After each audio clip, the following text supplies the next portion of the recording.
হাসিনার বেজিং সফর একটা টোটাল ফেলিয়ার, একটা পরিপূর্ণ ব্যর্থতা।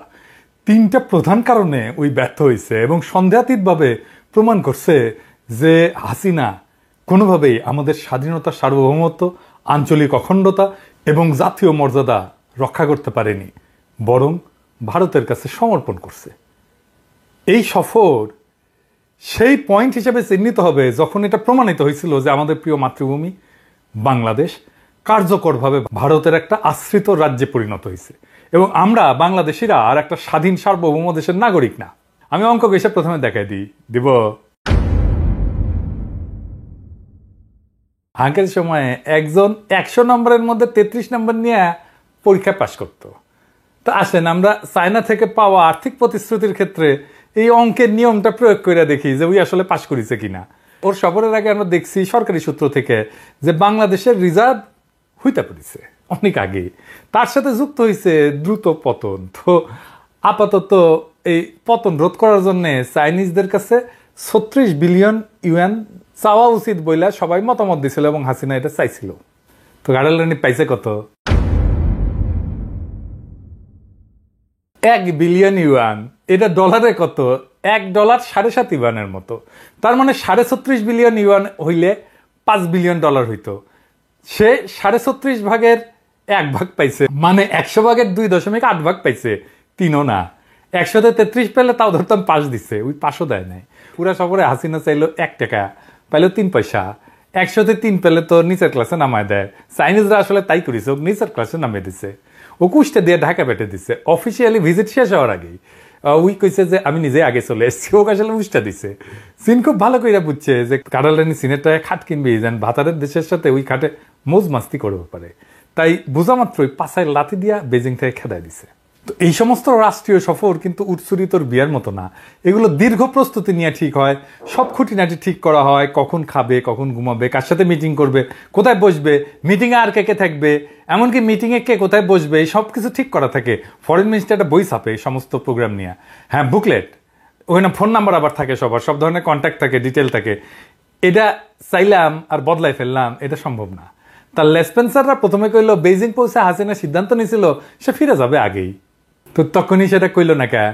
এরপরে নাইমুল ইসলাম খান কইলো যে একদিন বাঁচানোর জন্য সে আগে ফেরার সিদ্ধান্ত নিছে। ওর কোনো আইডিয়াই নাই যে হাসিনা কেমনে বিদেশে আগে যায়, কাম না থাকলেও দিনের পর দিন এমনি এমনি বসে থাকে বিদেশে, ওই আবার একদিন বাঁচাবে। এমনকি আমেরিকা লন্ডনে 16 দিনের সফরে গেছে, তার মধ্যে 6 দিন আমেরিকার কাম ছিল একটা, জাতিসংঘ সাধারণ পরিষদে ভাষণ দেওয়া, বসেছিল কখন কে কার সাথে দেখা করতে পারে। 1996 যখন ক্ষমতা এসেছিল সে নাকি 5 মাস ছিল দেশের বাইরে টোটাল মিলা। মোদির শপথ অনুষ্ঠানে তো একদিন আগে যে বসেছিল, আর ওই আসছে একদিন বাঁচানির গল্প নিয়ে। ওর কোনো আইডিয়া আছে? হ্যাঁ, হাসিনা বিদেশ করার খাইসলাত নিয়া এডিও সাহেব আইডিয়া আছে ওর কোনো হাসিনা বিদেশ করার খাইসলাত নিয়া? No idea at all. নাই। আবার থার্ড টাইম, তৃতীয়বার তারা বয়ান বদলাই কইলো যে পুতুলের অসুখ, সে থাকে দিল্লিত, তারে মেলা কিচ্ছা কইরা বিশ্ব স্বাস্থ্য সংস্থায় ঢুকেছে হাসিনা, অসুস্থ মাইরার নাকি দেখতে আসছে। আর পুতুলের নাকি যাওয়ার কথা ছিল চীনে হাসিনার সঙ্গে, তো সে যাইতে পারে নাই। হাসিনার 196 জনের লট বহর নিয়ে গেছিল চীনে। এই দেখেন তার তালিকার মধ্যে আছে পুতুলের নাম সফর সঙ্গী হিসাবে। হাসান মাহমুদ গাধাটা কইছে, গাধার সাউন্ড দেন, জোরে দেন, হ্যাঁ জোরে দেন, আরো জোরে দেন। ওই কইছে পুতুল দেশে আছে, তাই দেশে ফিরে তার সেবা করবি হাসিনা। আচ্ছা, আমার একটা বিষয়, আওয়ামী লীগ করলে কি জাউরা হয় নাকি সব জাউরারা আওয়ামী লীগ করে? পুতুল 10 তারিখে গেছে নেপালে, ওর আগে প্রোগ্রাম ছিল WHO-র, 11 তারিখে বক্তিমা জারিছে সেটি। ওই যে দেখেন এই প্রোগ্রাম তো আগেই ঠিক করা থাকে, ওই নাকি যাবি চায়নাত। কি মিশা কথা কয়? এই দেখেন ওরা ভাবিছে আমরা ভাল শুন, কেন মিশা কথা কয় দেখেছেন? ওই একবার টেবিল ভরা খাবার নিয়ে বসেছিল, তারপর কয় ওটা আমার ছবি না, এডিট করা। হ্যাঁ, কেমন জাউরার ড্যাডা। হ্যাঁ, হ্যাঁ গাধা, ও বুঝে, সবাই মনে করে গাধা, আসলে নিজে যে গাধা এটা বোঝে না। এবার গাধার সাউন্ড দেন, জোরে দেন, হ্যাঁ আরো জোরে দেন গাধার সাউন্ড। তারা আসলে যুক্তিসঙ্গ একটা সাফাই খুঁজে বের করতে ব্যর্থ হয়েছে যে কেন চিন্তা করে পাছায় লাথি দিয়ে বের করে দিছে, কি কবে আসে। তো এই সমস্ত কথা কইছে যে দিন বাঁচাইছে, মাইয়ার অসুখ, আগে চলে আসতে চাইছে, ইত্যাদি ইত্যাদি। চীন যেহেতু ওরে আর সার্বভৌম দেশের প্রতিনিধি বলে মনে করে না, তাই তার একটা স্বাধীন সার্বভৌম দেশের যে রাষ্ট্রপ্রধানকে যে প্রোটোকল দেওয়া হয় সেটা দেয়নি। বাংলাদেশের সব সিদ্ধান্ত যদি মোদি নেয় তাহলে হাসিনার লগে চায়না কেন ডিল করবে, আলাপ করবে, সরাসরি মোদির সাথে বাংলাদেশ নিয়ে আলাপ করবে।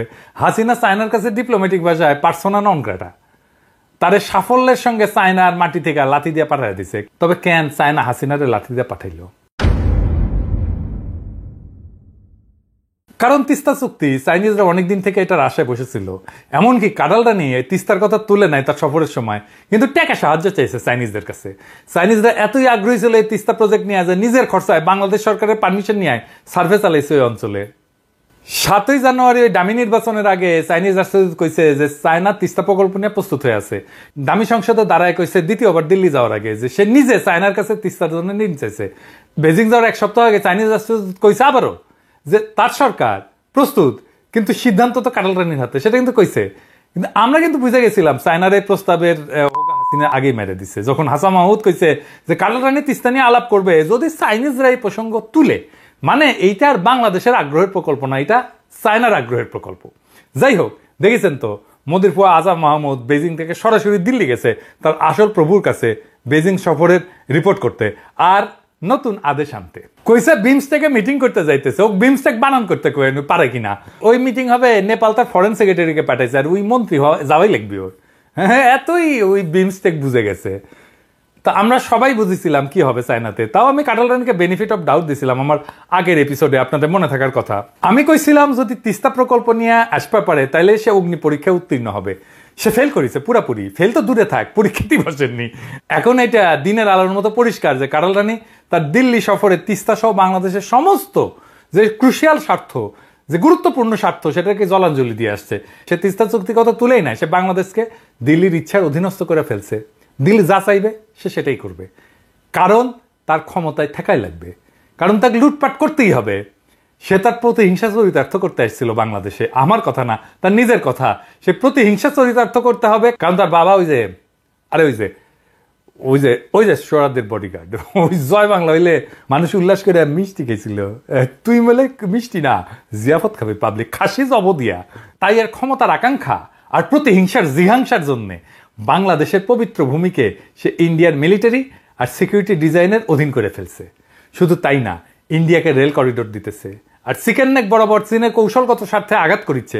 এটা চায়না কোনোভাবে মাইনা নেবে না। দিল্লিতে যাইয়া যে সমস্ত সমঝোতা স্মারক স্বাক্ষর করেছে ডিফেন্সের, মেরিটাইম ইস্যুজ, মানে এই যে সমুদ্র সংক্রান্ত, সমুদ্র অঞ্চল সংক্রান্ত বিষয়গুলো নিয়ে, তারপরে স্যাটেলাইট কমিউনিকেশন, সবগুলো চায়নার জিও স্ট্র্যাটেজিক ইন্টারেস্টের বিরুদ্ধে। আর 3 নম্বর ব্যর্থতা হচ্ছে তার শাসনের প্রতি এখন থেকে চীনের সমর্থন একেবারে জয় বাংলা হয়ে গেল। চায়না কিন্তু কম সাপোর্ট করে নাই কাটাল রানীকে। সোনার নৌকা দিয়া সবগুলো প্রতারণা নির্বাচনের পর আগে যে সে অভিনন্দন জানাইছে। 2016 সালে $24 বিলিয়ন ঋণ প্রতিশ্রুতি দিছিল। 15 বছর ধরিয়া যে মাতারিরা সাপোর্ট দিয়ে গেল, এখন চায়না তো কবে যে বেমানি করছে হাসিনা। আমরা এই কাটাল রানী সাপোর্ট করার জন্য চায়নারে কম সমালোচনা করি নাই। সেই চীন এখন কইতেছে আমাদের সর্বনাশ হইয়া গেছে। ও আচ্ছা, এই নামে একটা কবিতা আছে তারাপদ রায়ের। চীনের অভিজ্ঞতা যা হইছে হাসিনারে নিয়া তার সাথে মিল আছে, মজা পাইবেন, পড়িয়া দেখি। হ্যাঁ, এই তারাপদ রায় সুনীল গঙ্গোপাধ্যায়ের বন্ধুস্থানীয় সমসাময়িক, একসাথে লেখালেখি করতো। আমাদের টাঙ্গাইলের ছেলে, কিন্তু বিন্দুবাসিনী থেকে ম্যাট্রিক পাস করে কলকাতা বিশ্ববিদ্যালয়ে পড়তে যায় ব্রিটিশ আমলে, ওইখানেই থিতু হন। তো উনি মূলত পরিচিতি পাইছেন হাসির ছোট গল্প লেখা।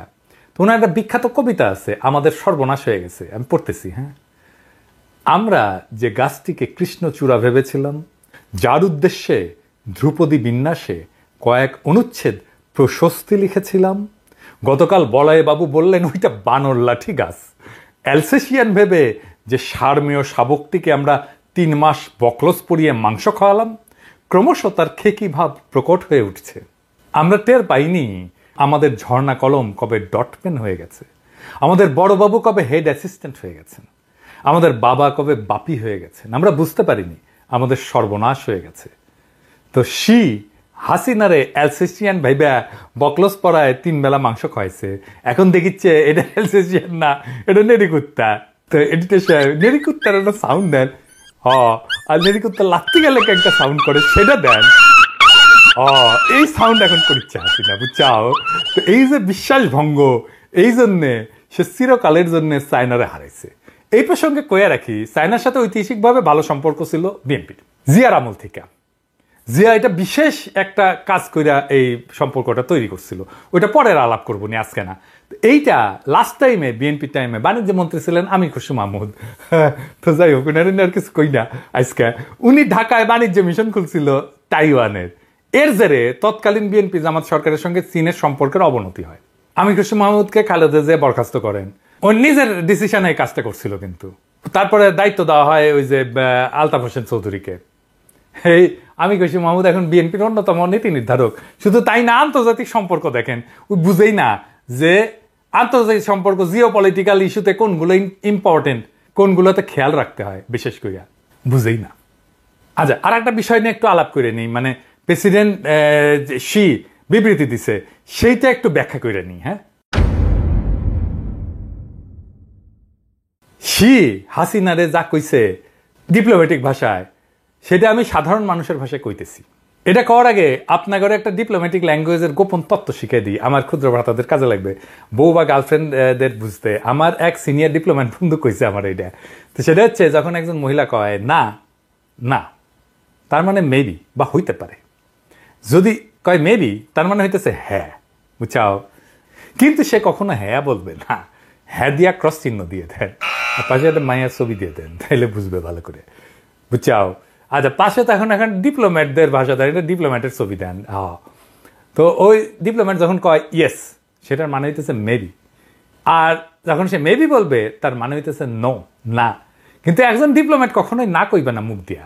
তো আমার মতো সি কখনোই যে হাসিনা কবে না জাউরার জাউরা, সে একদম ডিপ্লোম্যাটিক ল্যাঙ্গুয়েজে কইছে একই কথা, জাউরার জাউরা, বুঝাও। তো প্রেসিডেন্সি এটা খুব ছোট এবং খুব ছোট একটা প্যারাগ্রাফে তার প্রতিক্রিয়া আর বাংলাদেশ সম্পর্কে তার মূল্যায়ন বলছে। তো এটা হচ্ছে ইংরেজিত। হ্যাঁ, তো ইংরেজিত যেহেতু কাছে, তাইলে ঠিকই কাছে, তাই না? তো এটা বাংলা কইরা কই, মানে হইতেছে চীন সেই বাংলাদেশকে সমর্থন করে যা একটি স্বাধীন পররাষ্ট্রনীতি মেনে চলে এবং তার জাতীয় অবস্থার সঙ্গে মানানসই উন্নয়নের পথ অনুসরণ করে, জাতীয় সার্বভৌমত্ব, জাতীয় মর্যাদা এবং আঞ্চলিক অখণ্ডতা রক্ষায় এবং যে কোনো বহিরাগত হস্তক্ষেপের বিরোধিতা করে সমর্থন করে। তো ডিপ্লোম্যাটরা যে কইছি না, কখনো না বলে না। সিজা কইছে তা খুব ইতিবাচক মনে হলে এটা খুবই নেতিবাচক। তবে একটা জিনিস দেখায় যে আমি বেশ কিছুদিন ধরে বলে আসতেছি, সার্বভৌমত্ব, জাতীয় মর্যাদা এবং আঞ্চলিক অখণ্ডতা রক্ষার কথা। এইটা সাহেব এনা দেখান না, এই কথা আমি কয়বার কইছি, বেশি দেখানো লাগবে না, 4-5টা দেখলেই হবে।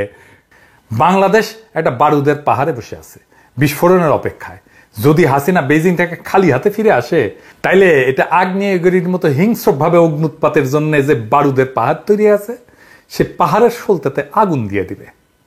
এই আগ্নেয়গিরির ছাই থেকে গড়ে উঠবে স্বাধীনতা, সার্বভৌমত্ব, আঞ্চলিক অখণ্ডতা এবং জাতীয় মর্যাদার গৌরবে উজ্জ্বল এক নতুন বাংলাদেশ।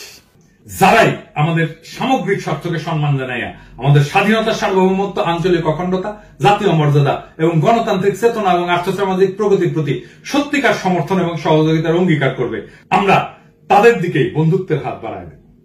বাংলাদেশের পবিত্র জমিন থেকে ভারতের আধিপত্যবাদী কালো হাতকে সম্পূর্ণভাবে বিতাড়িত না কইরা আমাদের প্রিয় মাতৃভূমির স্বাধীনতা, সার্বভৌমত্ব, আঞ্চলিক অখণ্ডতা, আমাদের জাতীয় মর্যাদা এবং আমাদের জনগণের গণতান্ত্রিক আকাঙ্ক্ষা নিশ্চিত না কইরা আমরা ঘরে ফিরব না। এই মুহূর্তে আমাদের সর্বপ্রধান কাজ হচ্ছে আমাদের প্রিয় মাতৃভূমি বাংলাদেশের স্বাধীনতা, সার্বভৌমত্ব, আঞ্চলিক অখণ্ডতা, জাতীয় মর্যাদা এবং জনগণের গণতান্ত্রিক অধিকার সম্পূর্ণভাবে প্রতিষ্ঠা করা। এই কাজটা আমরাই করতে সক্ষম এবং তা আমরা করে ছাড়বই। যারাই আমাদের এই লক্ষ্য সমর্থন করতে আগে আসবে, তাদেরকেই সহায়ক শক্তি হিসেবে আমরা গ্রহণ করব, তাদের সাথে আমরা পথ চলব। চূড়ান্ত বিজয় অর্জন না হওয়া পর্যন্ত সেই বজ্রমুষ্টি আমরা নামাবো না। আমি বারে বারে বলি, বাংলাদেশের স্বাধীনতা, সার্বভৌমত্ব, আঞ্চলিক অখণ্ডতা এবং জাতীয় মর্যাদা রক্ষায় বাংলাদেশের 18 কোটি মানুষই যথেষ্ট। দেখেছেন, ঠিক একই কথা সি বলছে। তো বাংলাদেশের সার্বভৌমত্ব, আঞ্চলিক অখণ্ডতার, জাতীয় মর্যাদার শত্রুকে কে? চিল্লায় কন কে? আরো জোরে চিল্লায় কন। ইন্ডিয়া। সি তাইলে কারে দেখাইতেছে, কার দিকে আঙুল তুলতেছে? ইন্ডিয়া।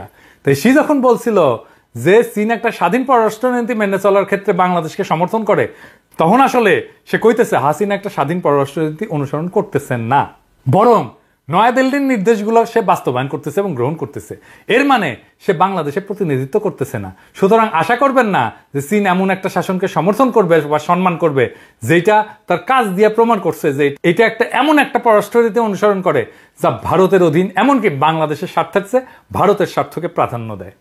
দ্বিতীয়ত উনি কইছেন বাংলাদেশের জাতীয় অবস্থার সঙ্গে মানানসীন উন্নয়নের পথ অনুসরণ করাকে সমর্থন করে। এর মাধ্যমে উনি জানায় দিচ্ছেন যে হাসিনার যে নীতি, যে জাতীয় উন্নয়নের কথা বলে ভক্তি মাজারে না, সেইটা ভারতীয় সামরিক, রাজনৈতিক এবং অর্থনৈতিক স্বার্থের জন্য অসম সুবিধা দেওয়ার জন্য। আমরা এর মধ্যেই জানি যে কিভাবে বাংলাদেশের উন্নয়নের কথা বইলা পদ্মা ব্রিজ করছে, আসলে তো করছে ইন্ডিয়াকে করিডোর দেওয়ার জন্য, ট্রেনের করিডোর, তাই না? বাংলাদেশের বাজার ভারতীয় পণ্যের জন্য খুলে দিছে, বাংলাদেশের চাকরির বাজার খুলে দিছে ভারতীয়দের জন্য, তাও আবার অবৈধভাবে। জাতীয় স্বাস্থ্য ব্যবস্থার উন্নতির পরিবর্তে ভারতের স্বাস্থ্য পর্যটনকে সে প্রমোট করে, মার্কেটিং করে দেয়। হাসিনা কার্যত বিনা পয়সায়, বিনা টাকায়, বিনা বেনিফিটে ভারতকে অভাবনীয় একটা ভূ রাজনৈতিক অর্থনৈতিক সুবিধা দিছে। ক্রমাগত সীমান্তে হত্যা এবং অভিন্ন নদীর পানি প্রত্যাহার সহ ভারতের ক্রমাগত আগ্রাসী নীতি সত্ত্বেও পাইকারিভাবে কাঁঠাল রানী দিয়েই যাচ্ছে। আর নির্লজ্জের মতো বলে ভারতকে যা দিছি তা নাকি তার সারা জীবন মনে রাখবে। আর বাংলাদেশে এমন একজন সাংবাদিক নাই যে জিজ্ঞেস করতে পারে আপনি কি দিচ্ছেন যা সারা জীবন মনে রাখবে। এবার আসেন গ্লোবাল টাইমসের একটা মূল্যায়ন। গ্লোবাল টাইমস একটা মূল্যায়ন করছে এই নিয়ে যে কিভাবে ইন্ডিয়া বাংলাদেশকে তার নিজের স্বার্থের অধীন করছে। গ্লোবাল টাইমস কিন্তু চাইনিজ কমিউনিস্ট পার্টি পত্রিকা, তা ওইটা যেটা কবে সেটা কিন্তু চায়নার গভর্নমেন্টের কথা, এটা বুঝলেন। গ্লোবাল টাইম পুরাই ইন্ডিয়ার দিকে আঙুল তুলে বলছে যে ভারত অন্যের মঙ্গল বিবেচনা না কইরা নিজের স্বার্থপর লাভের জন্য দুর্বল প্রতিবেশী দেশগুলোর বিরুদ্ধে আভ্যন্তরীণ রাজনীতিতে লিপ্ত হয় বা নিয়ন্ত্রণের উপায় হিসেবে পানিকে অস্ত্র হিসেবে ব্যবহার করে। প্রেসিডেন্সি আমাদের স্বাধীনতা, সার্বভৌমত্ব, আঞ্চলিক অখণ্ডতাকে বিপন্ন করার জন্য হাসিনাকে খুব ঠিকভাবে অভিযুক্ত করছেন যে হাসিনা ভারতের কাছে আমাদের গুরুত্বপূর্ণ জাতীয় স্বার্থগুলোকে পাইকারিভাবে বিক্রি করে দিছে। আমাদের ভাষায় সে মূলত তাকে বলছে যে আপনি একটা স্বাধীন দেশের সার্বভৌম প্রতিনিধি না, আপনি কেবল একজন ভারতীয় দাসী। চীন কিন্তু বেশ কয়েক মাস ধরে আমাদের স্বাধীনতা, সার্বভৌমত্ব, আঞ্চলিক অখণ্ডতা হারানোর বিষয়ে কথা বলে আসতেছে, যাতে হাসিনাকে সতর্ক করে দেওয়া হয় যে সে যেন ভারতের কাছে বাংলাদেশের স্বার্থ তুলে না দেয়, বিরত থাকে। এবং এটা তুলে দিলে এই অঞ্চলে এমন একটা ভূ রাজনৈতিক ভারসাম্যহীনতার সৃষ্টি হবে যা চীনের জন্য প্রতিকূল। স্পষ্টতই হাসিনা এই সতর্কবার্তায় কর্ণপাত না করার সিদ্ধান্ত নিয়েছে এবং এর পরিবর্তে সম্পূর্ণভাবে ভারতের ঘাটেই শয্যাশায়ী হয়েছে।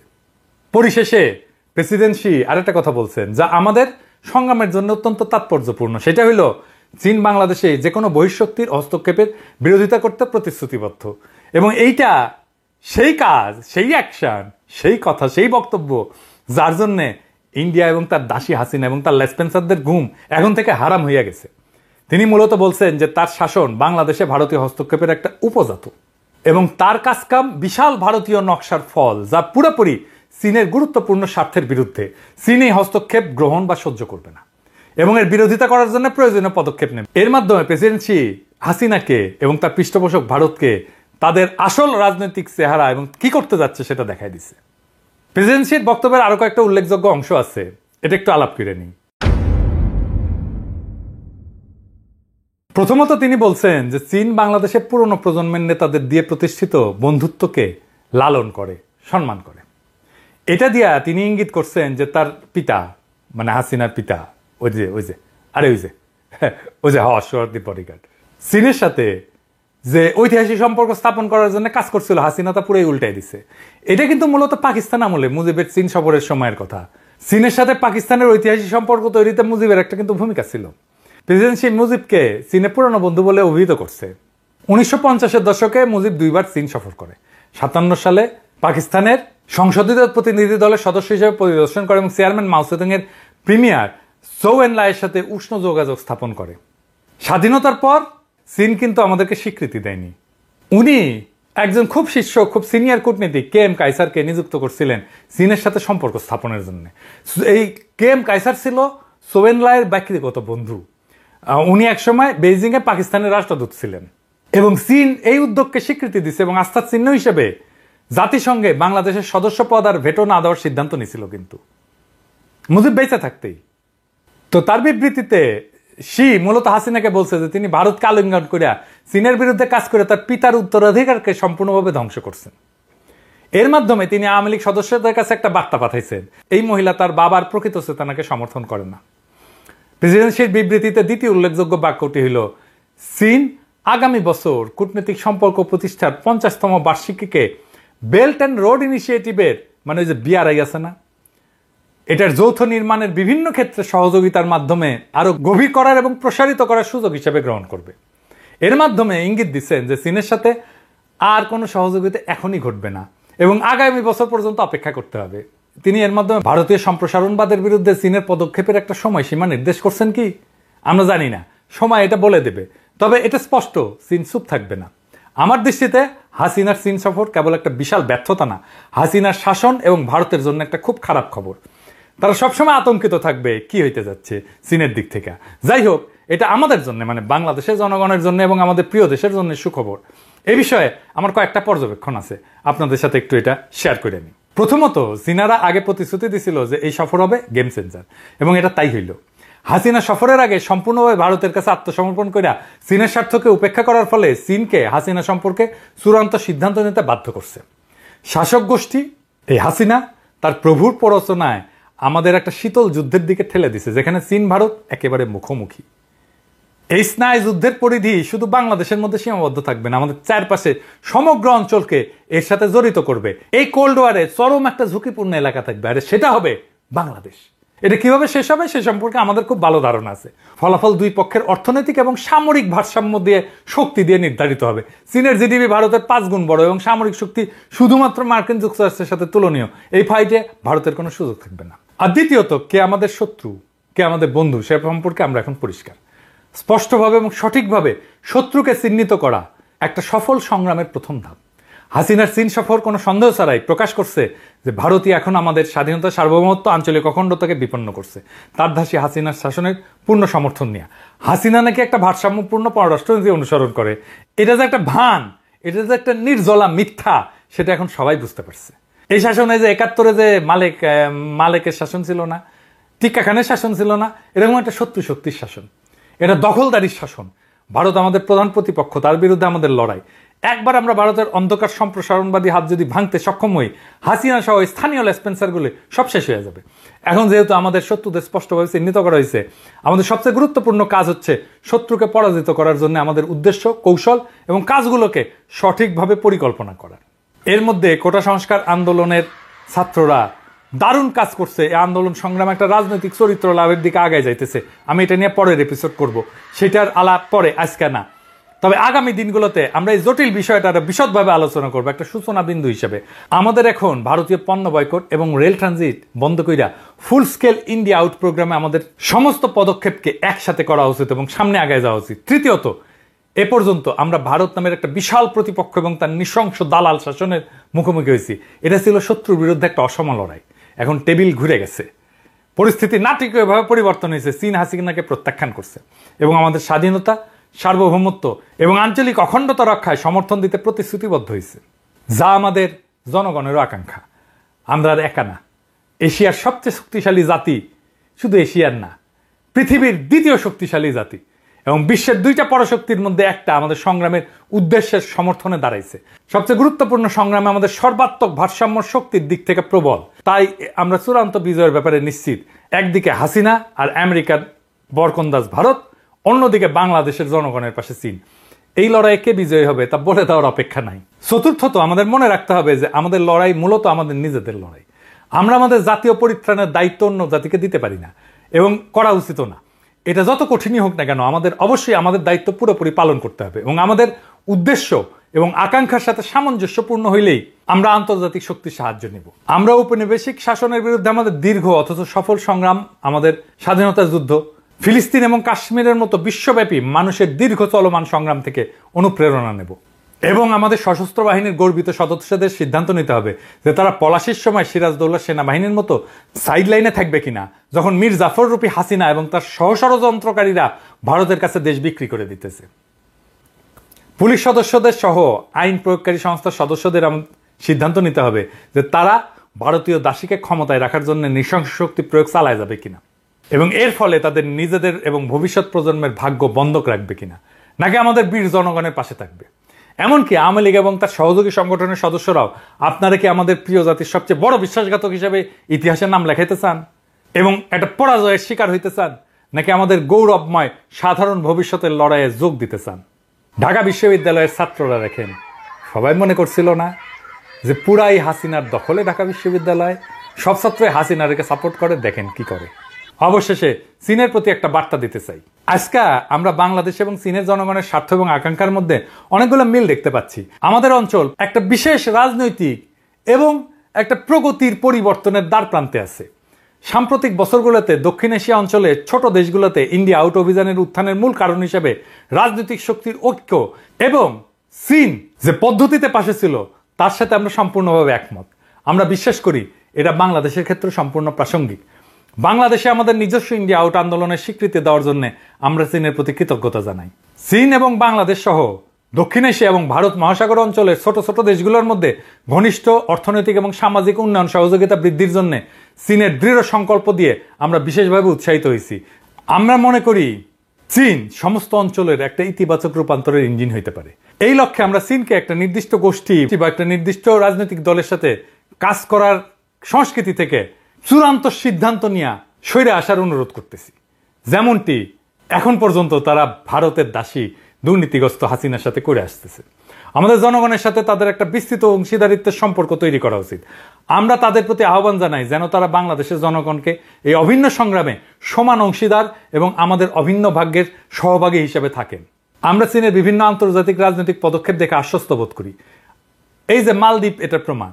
এখানে দেখছি যে চীন গণতান্ত্রিক ব্যবস্থা আস্থা রেখে মালদ্বীপ থেকে ভারতীয় হস্তক্ষেপকে দূর করতে সাহায্য করছে। অতএব আমরা আপনাকে আমাদের জনগণের গণতান্ত্রিক আকাঙ্ক্ষাকে সম্মান এবং সমর্থন করার জন্য আমন্ত্রণ জানাই। এটাই ছিল আমাদের জাতীয় মুক্তি আন্দোলনের পথ নির্দেশক, যেই বিপ্লব আমাদের হাতছাড়া হয়ে গেছে। চীনের সর্বাত্মক স্বার্থেও আমাদের এই গণতান্ত্রিক আকাঙ্ক্ষা গুরুত্বপূর্ণ। চীনের অনুধাবন করা উচিত যে যতদিন পর্যন্ত বাংলাদেশের জনগণ অবাধ নিরপেক্ষ নির্বাচনের মাধ্যমে তাদের প্রকৃত প্রতিনিধি নির্বাচন করতে সক্ষম হবে না, ততদিন তারা কখনোই আমাদের প্রিয় মাতৃভূমির শত্রুদেরকে দূর করতে পারবে না। হাসিনা যতদিন ক্ষমতা আঁকড়ায় থাকবে ততদিন হাসিনা বাংলাদেশকে ভারতের আশ্রিত রাজ্য হিসেবেই বিবেচনা করবে। ভারতও সেটা করবে বাংলাদেশকে। চীনের স্বার্থ সে সবসময় উপেক্ষা করবে। চীন যা যা সাহায্য করছে হাসিনাকে তার শেষ বিচারে ভারতকে সাহায্য করছে। হাসিনা তো ভাত খায় ভাতারের আর প্রীত করে ভাসুরের সঙ্গে। হাসিনা কোন জায়গায় আনছে দেশকে দেখতে পারতেছেন তো। হাসিনা তো ক্ষমতা ছাড়বে না, আবার এরকম একটা নির্বাচন করে আবার 5 বছর ক্ষমতা থাকবে। সে তার প্রশাসন আর তার আর্মি আর মিলিটারিদের খাওয়াবে, ওরা পিটাবে পাবলিককে, রাস্তায় দাঁড়াইতে দেবে না। ওর সব রিসোর্স সমস্ত সম্পদ বাংলাদেশের শেষ না হওয়া পর্যন্ত কামড়ায় ধরে থাকবে। যখন দেখবে সে বেতন দিতে পারতেছে না এই আর্মি পুলিশ মিলিটারিদেরকে, খাওয়ার পয়সা দিতে পারতেছে না তার দলের লোকজনদেরকে, লুটপাটের আর কিছু নাই, তখন ওই যাবে। 1 বিলিয়ন ইউএন দিবেন বলছেন তো, 1 ইউএনও দিবেন না। দিলে ওইটা আপনার শত্রু দেশের বান্দিকে সাহায্য করবে, আপনার কিছুই করতে হবে না। খালি ওর সাথে সকল সম্পর্ককে মিনিমাম জায়গায় নিয়ে আসেন। চীনের টাকা পাবে না, এটা হাসিনা প্রশাসন জানলে ওদের পেটের গুড় শুকায় ঘুটে হয়ে যাবে। বাকি কাজ করবে দেশের জনগণ। একটা দেশের 95% মানুষ যে শাসনকে ঘৃণা করে সেই রেজিম টেকান না, টিকবেও না। আমরা এক সময় আমেরিকার পশ্চিমের জন্য একটা ওয়েলকামিং পলিটিক্যাল স্পেস তৈরি করে দিছিলাম। হ্যাঁ, কিছুদিন আগে যখন আমরা মনে করছিলাম যে তারা আমাদের গণতন্ত্রের লড়াইয়ে সমর্থন জানাবে। আমেরিকার তো বুদ্ধি বেশি কিন্তু আক্কেল কম, তাই পুরাই লস করছে। আমেরিকা তো কিছুই করতে হইতো না। ওই যে আজিজরে ভিসা রেস্ট্রিকশন দিচ্ছে, এটা ভোটের আগে দিলে পরিস্থিতি অন্যরকম হয়ে যেত, দেয় নাই। সারা দুনিয়ায় সব লড়াইয়ে আন্তর্জাতিক গোষ্ঠীর সাহায্য পাইছে, পায়, হয়, লাগে, হয় মরাল সাপোর্ট লাগে অথবা ম্যাটেরিয়াল সাপোর্ট লাগে। ওই আমেরিকার মতো ভুল করেন না। হাসিনাকে আমরা জয় বাংলা করবি, আজ হোক কাল হোক, ও নিজেই হয়ে যাবে। টাকা না থাকলেও কি জন্য থাকবে দেশে। চীনা টাকা না পাওয়ায় দেখেন শেয়ার মার্কেটে বিপুল দরপতন হয়েছে। মানে আপনি এবার টাকা দিবেন না, তাতেই শেয়ার মার্কেট আওলায় গেছে। আপনারা 8 টাকা দিবেন না, এটা জানলে হাসিনার তার পুরা প্রশাসন আওলায় যাবে। বাকি কাজ আমাদের। খালি ওরা জানুক যে চীন থেকে 8 টাকা পাওয়া যাবে না, নিজেরাই নিজেদের জয় বাংলা করে দিবে।